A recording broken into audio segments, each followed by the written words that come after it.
Jadi bagaimana, apakah harapan Datuk Seri terhadap anak muda? Kalau kita lihat dulu, kita lihat Sultan Muhammad Al-Fatih di usia 21 tahun mampu untuk membuka Konstantinopel, dan kita lihat bagaimana pemimpin-pemimpin muda mampu menggegarkan dunia. Dan Datuk Seri sendiri pada usia 27 tahun pernah dipenjara disebabkan perjuangkan hak orang miskin. Jadi Datuk Seri, untuk anak-anak muda pada hari ini yang akan melakar sejarah masa depan, apakah harapan Datuk Seri?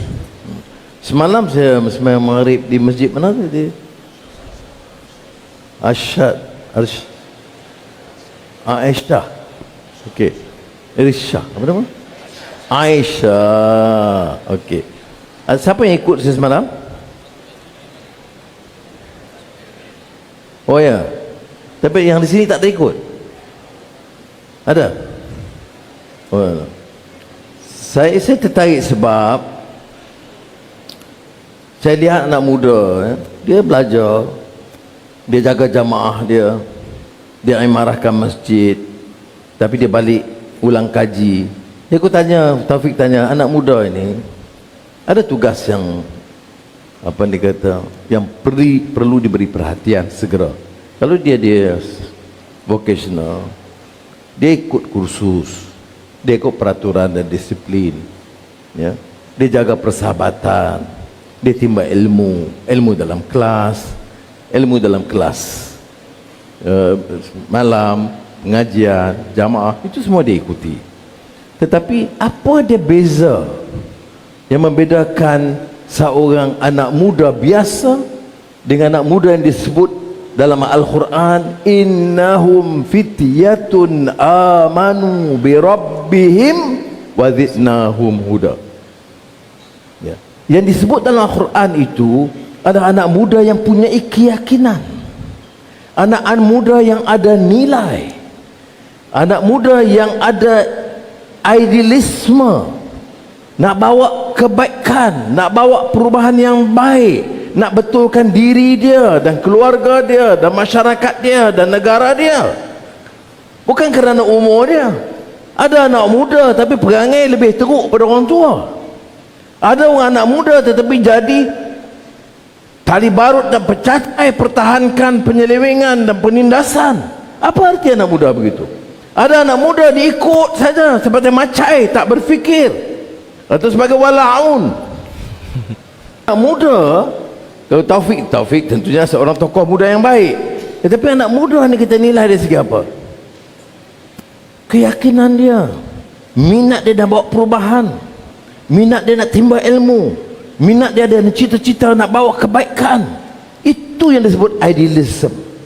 Yang disebut dalam Al-Quran, beda anak muda biasa dengan anak muda yang disebut dalam surah Al-Kahfi itu, anak muda yang punya cita-cita murni dan mulia untuk dirinya. Tentunya kerana kita mula dengan ibda binafsik, daripada diri, dengan masyarakat dan negara. Jadi saya harap kita faham, ya. Jangan tahu kami anak muda minta hak. Anak muda bagaimana yang minta hak? Anak muda yang punya keyakinan, anak muda yang bagaimana yang boleh kita fikir boleh bawa perubahan, anak muda yang cari arti kebenaran dan keadilan, dengar dan nilai, benar atau tidak, kaji, dan tidak jadi pak turut ikut membuta tuli. Saya nak jadikan negara ini, sekarang saya beri amanah untuk mengetuai, supaya anak muda itu generasi baru yang boleh berfikir, boleh menimba ilmu, boleh menilai dengan baik, ya, dan tahu apa dia mungkar, apa dia kezaliman, apa dia penindasan, apa dia penipuan. Sama ada orang politik atau profesional, kita tak peduli. Ngalah kita tak peduli parti mana pun, kalau dia salah, dia tetap salah. Nilainya bukan di serbannya, bukan di batiknya, bukan di janggutnya. Nilainya pada percakapan dan amalannya. Boleh itu, ha? Setuju? Sebab apa setuju? Sebab apa setuju?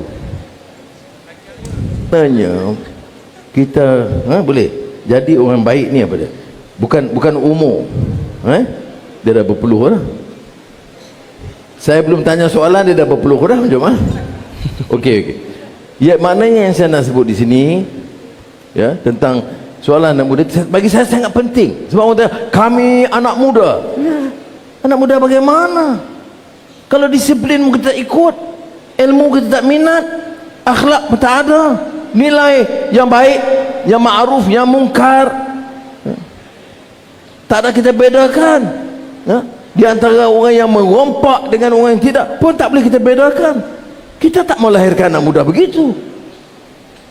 Anak muda kalau kita zaman Rasulullah SAW, Saudara Ali bin Abi Talib yang muda itu pun bersama.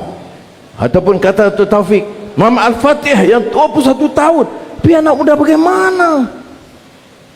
Nilai bagaimana? Semangat bagaimana? Idealism bagaimana? Ini kita pupuk. Senang? Tidak. Dia melalui usaha yang bersungguh-sungguh, membaca, mendengar, menilai dengan baik.